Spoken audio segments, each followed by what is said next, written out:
I once visited a very small slaughterhouse in Virginia. This particular slaughterhouse rotated the animals they killed by day. I happened to be there on a pig day. Before entering the slaughterhouse to observe the kill floor, I peered over the wall of the holding pen outside. There was a group of pigs milling about and two slaughterhouse workers talking in the middle. One pig approached a worker wearing a blood-stained smock and nuzzled his side. The worker glanced down and started petting the pig, who readily laid down for a hearty belly rub. The slaughterhouse worker rubbed her belly as the pig closed her eyes in a look of bliss every person with a dog is more than accustomed to. After a minute or so, he patted her head, saying, "Okay, I've got to go," and headed back into the kill floor, where he would later stab that very same pig in her carotid artery.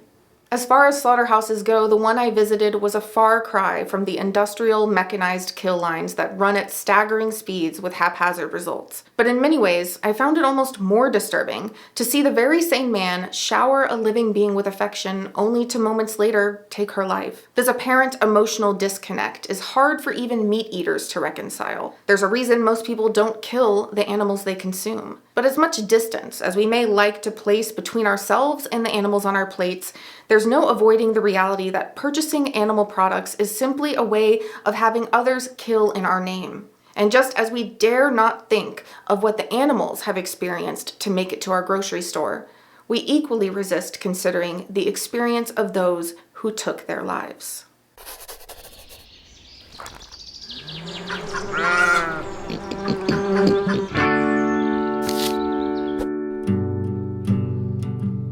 Hi, it's Emily from BiteSizeVegan.org, where you can find free resources, e-courses, kids content, and a guided search to help you find just what you need, even if you don't know what to ask. And where you'll find all of the sources and additional resources for this video. Just go to bitesize.link/workertrauma.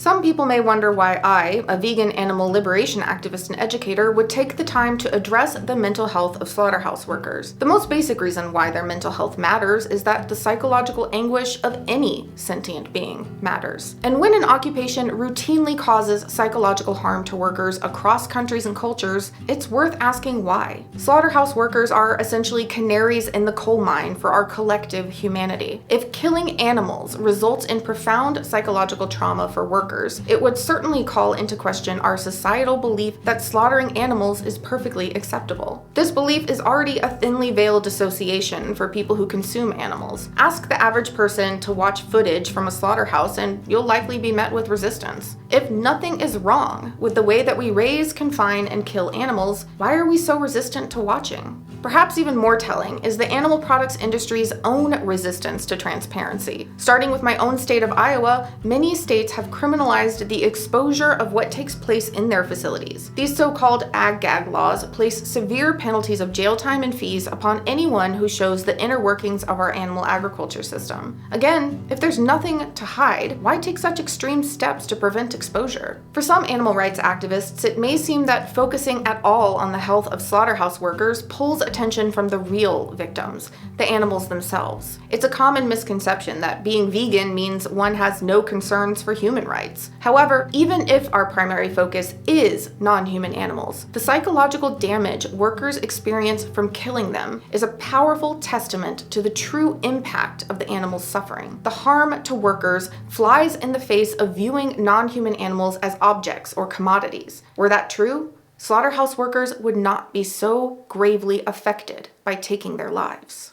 You may wonder, what kind of person would work at a slaughterhouse in the first place? Perhaps people who take sadistic pleasure in harming animals? While there are people who willingly gravitate towards slaughtering animals because they enjoy it, they are by far a minority. In reality, most slaughterhouse workers take the job as a last or only resort for income. Slaughterhouse workers typically come from poor socioeconomic backgrounds, often with little to no education. Many, if not most, are members of vulnerable populations like refugees, people of color, and undocumented immigrants. Former slaughterhouse worker turned animal activist Virgil Butler shared about the makeup of his coworkers in a speech about his 9 years slaughtering chickens for the multinational corporation Tyson Foods.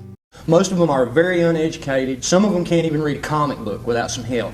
Tyson actually employs somebody to assist with job applications because most of the people can't fill them out. They also have a lot of Hispanic people that can't speak English, so naturally they can't write it. You've got a bunch of people here that really couldn't possibly hope to get a really good job, so they're stuck working for Tyson, and Tyson knows it. They pick on rural communities for that reason. This makeup of the workforce is echoed across countries, from South Africa to Denmark to Turkey to Australia to really anywhere. The lack of options workers face also explains why they stay, despite facing one of the highest illness and injury rates of any profession and having to carry out horrific brutalities most people can't even imagine. Virgil Butler describes this desperate position, recounting how workers were expected to remove improperly hung chickens from the line any way you can. You get it off the line any way you can. If that means ripping that chicken in half, that means ripping its leg off, that means ripping its foot off, you do it. If you don't do it, you're fired, flat out. I mean, there's no choice. And they'll tell you straight up, you are the most expendable human beings on earth. It's rather telling that, at least at the time of my research for this video, when typing slaughterhouse workers into Google, the very first auto-suggestion is slaughterhouse workers PTSD. Studies across countries and cultures show clear evidence of psychological trauma from working in slaughterhouses, though this is still a largely under-examined population. Workers studied have exhibited and reported a range of symptoms, including anxiety, depression, recurrent violent dreams, paranoia, dissociation, panic, a sense of disintegration, an increase in aggression in and outside of work, substance abuse, amnesia, suicidal ideation, and even psychoticism. Slaughterhouse workers are particularly prone to a form of post-traumatic stress disorder called perpetration-induced traumatic stress, or PITS. The concept of PITS was first introduced by sociologist and psychologist Rachel M. McNair. McNair describes PITS as a form of PTSD symptoms caused not by being a victim or rescuer in trauma, but by being an active participant in causing trauma, meaning the psychological harm results from having caused the traumatic event. McNair argues that this resulting trauma suggests that the human mind is not well suited for killing. This assessment is echoed in a study in South Africa that created a timeline of the emotional breakdown of slaughterhouse workers, starting with the trauma of their first kill. During their first kill, slaughterhouse workers remember feeling upset and experiencing physical shock manifested by shaking and shivering. They were also emotionally disturbed by their first-time kill and noted feeling pained, saddened, and shameful. The study relays one worker's recounting of his first kill, noting how the traumatic experience of the first kill is evident, as well as how this emotive experience fades into detachment, a later phase of the emotional timeline that we'll address next. He recalls, "The first time when I killed, it was not easy for me. I feel pity for it. I felt I just wanted to close my eyes, turn around, and run away. It was really sad. But the more you do it, the easier it gets. Like yesterday, I had to shoot cows in the kraal. I climbed over the fence, walked to the cow, and just shot it. I feel nothing anymore. In the beginning, it was very bad." This eventual dissociation and emotional numbing is described time and again by slaughterhouse workers, and is part of what the South African study refers to as the maladjustment phase. In an interview with journalist Ashita Nagesh, Dr. Chichi Oboya, a consultant psychiatrist at Nightingale Mental Hospital in London, spoke to the repetitive trauma experienced by slaughterhouse workers. With this kind of complex PTSD, Dr. Oboya told Nagesh, there's a sort of self-loathing that tends to emerge, a very strong dislike of oneself and loss of one's identity. That's what one would see in this particular group, where the repetitive nature of the exposure to the trauma as a perpetrator then leads to this breakdown of the individual's identity. In his book, The Nazi Doctors, psychiatrist Robert J. Lifton coined the term doubling to refer to the formation of a second, relatively autonomous self, which enables one to participate in evil. Doubling is essentially the act of dividing oneself into separate selves. One self to kill, the other self to maintain one's sense of humanity and identity. It's the mind's survival mechanism for carrying out acts that are contrary to one's moral compass. Doubling could explain the disturbing duality I observed in the slaughterhouse worker in Virginia, showing affection for a pig just prior to killing her. This dissociation is echoed in a striking account from Ed Van Winkle, a longtime slaughterhouse worker. The worst thing, worse than the physical danger, is the emotional toll. You develop an attitude that lets you kill things, but doesn't let you care. You may look a hog in the eye that's walking around down in the blood pit with you, and you may want to pet it. Pigs down on the kill floor have come up and nuzzled me like a puppy. 2 minutes later, I had to kill them, beat them to death with a pipe. I can't care. Activist Virgil Butler writes in his moving post, Inside the Mind of a Killer, the sheer amount of killing and blood can really get to you after a while, especially if you can't just shut down all emotion completely and turn into a robot zombie of death. You feel like part of a big death machine, pretty much treated that way as well. Out of desperation, you send your mind elsewhere so that you don't end up like those guys that lose it, like the guy that fell on his knees praying to God for forgiveness, or the guy they hauled off to the mental hospital that kept having nightmares that chickens were after him. In many ways, the dissociation experienced by slaughterhouse workers is an extreme version of the dissociation experienced by most people who consume animals. No one wants to think they have a hand in the overt cruelty towards animals. So we, as a society, distance ourselves as much as possible from the actions we pay others to do in our names. This dissociation is easier when you don't have to see what the animals go through, when you don't have to literally have their blood on your hands. For those doing the killing, for consumers, the dissociation becomes extreme, out of necessity.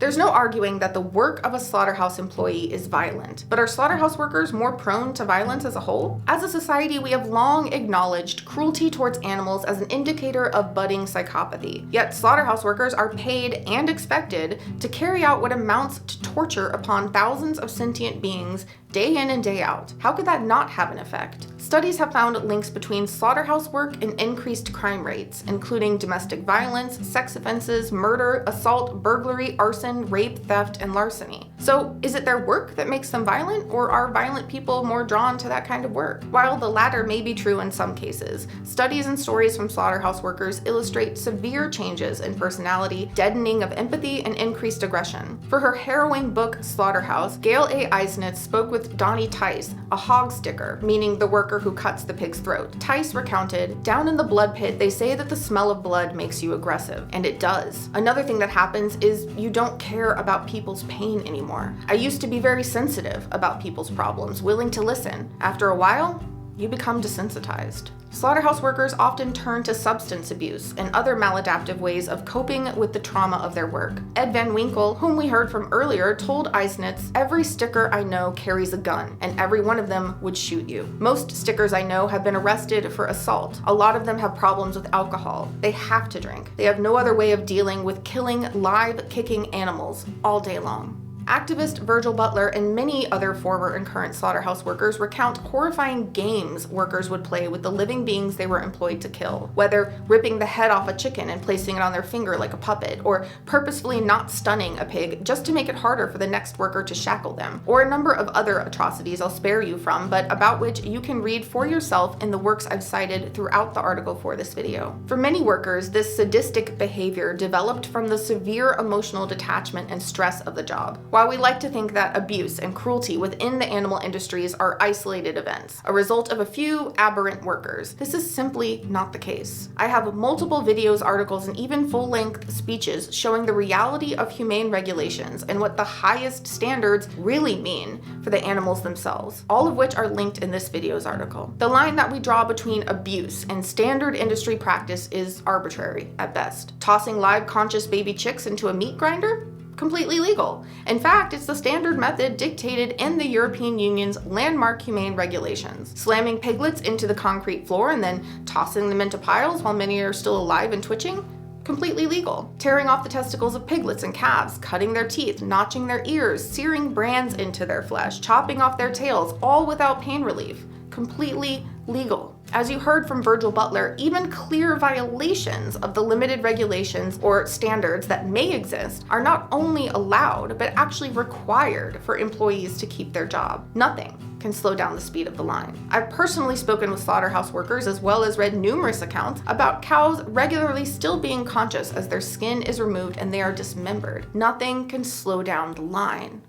When undercover videos come out documenting the inner workings of a slaughterhouse, the public is outraged and appalled. But what is never made clear in such exposés is which horrific acts captured are abuse and which are standard legal practice. When the line between cruel, psychopathic sadism and an everyday job task is so profoundly indistinguishable, shouldn't that at least give us pause? So what, you may ask, is the solution? Some animal rights activists distribute flyers directly to slaughterhouse workers with information about finding alternative employment, crisis lines, addiction support, and legal help. Labor rights advocates propose things like stronger union representation and legal reform. In her book Slaughterhouse, Gail Eisenitz, in wondering why workers continue to put up with physically dangerous and psychologically damaging conditions year after year, asked, wasn't that what unions were for? So she asked a union official, who informed her he'd raised many complaints about the extreme conditions and overt violations over the years, all to no avail. The local union president wrote to the state saying, these are human beings and they need help. It's inhumane to subject man or beast to these conditions. Inspectors came, but took no action, saying they, quote, observed slaughter procedures and have seen no problems with sticking hogs at this speed. However, even if officials were to listen and take action, even if we were to implement better worker safety, the fundamental reality of the job does not change. The psychological toll of taking hundreds to thousands of lives every day does not change. And the reality for the non-human animals certainly does not change. The solution for humans, non-humans, our planet, and our society as a whole is the same: to stop exploiting sentient beings. If nothing else, the deep and lasting psychological damage slaughterhouse workers experience is a testament to the profound impact of non-human animal suffering. The fact that their deaths can so devastate the human psyche must mean that their lives matter. I wish I had a quick and simple solution to offer for the immense toll our animal products industries take upon human and non-human animals alike. Perhaps you wish I could offer absolution from even having concern for the humans in these industries at all. What I can offer is what I always do: the reality of what you support when you purchase animal products. I can offer you the facts, such that you can decide whether it's in line with your values to continue paying others to kill in your name. My hope is that you'll choose to go vegan. If not for the animals, then for your fellow humans. You can get started with my free How to Go Vegan guide, available under the Get Started menu at BiteSizeVegan.org. To support educational content like this, please consider making a donation by clicking support at BiteSizeVegan.org. To stay in the loop about new Bite Size Vegan content and updates, please sign up for the newsletter or follow the Telegram channel for the most reliable notifications. Now go live vegan, and I'll see you soon.